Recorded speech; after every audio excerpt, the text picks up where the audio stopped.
رسول اللہ صلی اللہ علیہ وآلہ وسلم نے فرمایا، جو شخص یہ چاہتا ہو کہ اس پر اس کا رزق کشادہ کیا جائے یا اس کے چھوڑے ہوئے کو مؤخر کیا جائے، خود اس کی اور اس کی چھوڑی ہوئی اشیاء، اعمال اور اولاد کی عمر لمبی ہو، وہ صلہ رحمی کرے۔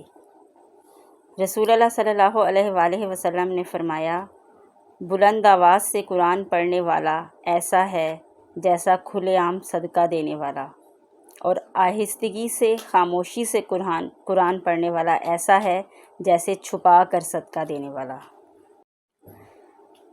رسول اللہ صلی اللہ علیہ وآلہ وسلم نے فرمایا، کوثر ایک چلتی ہوئی نہر ہے، لیکن اس کے لیے گڑھا نہیں کھودا گیا، اس کے دونوں کنارے یاقوت کے ہیں۔ میں نے اس کی مٹی میں اپنا ہاتھ مارا تو وہ مہکتی ہوئی کستوری کی طرح تھی اور اس کی کنکریاں موتیوں کی تھی۔ نبی کریم صلی اللہ علیہ وآلہ وسلم نے فرمایا، جب جنتی جنت میں داخل ہوں گے تو اللہ ان سے پوچھے گا، کیا تمہیں اور کچھ چاہیے؟ وہ کہیں گے، اے رب، جو تو نے دیا اس سے بڑھ کر کیا ہو سکتا ہے؟ تو اللہ تعالیٰ فرمائے گا، میری رضامندی سب سے بڑھ کر ہے۔ نبی کریم صلی اللہ علیہ وآلہ وسلم نے فرمایا، اپنے رب سے دنیا اور آخرت میں معافی اور عافیت کا سوال کر، جب تجھے دنیا اور آخرت میں معافی اور عافیت مل جائے گی تو یقیناً تو کامیاب ہو جائے گا۔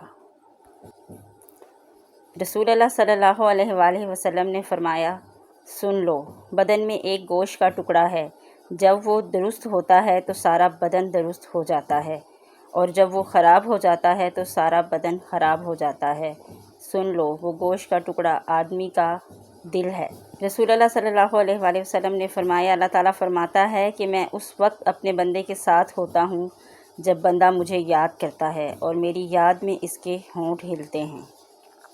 رسول اللہ صلی اللہ علیہ وآلہ وسلم نے فرمایا، تم میں سب سے زیادہ عزیز مجھے وہ شخص ہے جس کی عادات اور اخلاق سب سے عمدہ ہوں۔ رسول اللہ صلی اللہ علیہ وآلہ وسلم نے فرمایا، ساری زمین تیرے لیے مسجد ہے، جہاں تو نماز کا وقت پائے تو نماز پڑھ لے۔ تکبر کیا ہے؟ آپ صلی اللہ علیہ وآلہ وسلم نے فرمایا، جس کے دل میں ذرا برابر تکبر ہوگا وہ جنت میں داخل نہ ہوگا۔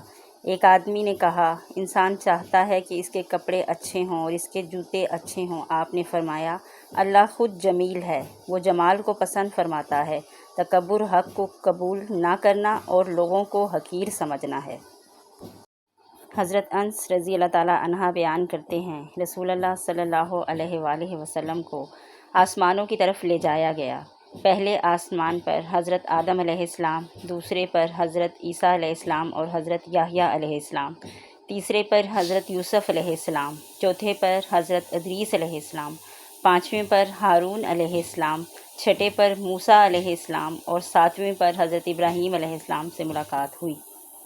رسول اللہ صلی اللہ علیہ وآلہ وسلم نے فرمایا، جب تمہیں اپنی نیکی اچھی لگنے لگے اور برائی بری محسوس ہو تو تم مومن ہو۔ نبی اکرم صلی اللہ علیہ وآلہ وسلم نے فرمایا، نماز عشاء کو خوب اندھیرے میں پڑھو، بلا شبہ تمہیں تمام امتوں پر اس کے ذریعے فضیلت دی گئی ہے اور تم سے پہلی کسی امت نے یہ نماز نہیں پڑھی۔ حضرت علی رضی اللہ تعالیٰ عنہ، جو بہت اچھا لگے اسے بہت کم ملا کرو، جو انتہا سے زیادہ اچھا لگے اسے صرف دیکھا کرو، اور جو دل میں سما جائے اسے صرف یاد کیا کرو، کیونکہ جو جتنا قریب ہوتا ہے دنیا اسے اتنا ہی دور کر دیتی ہے۔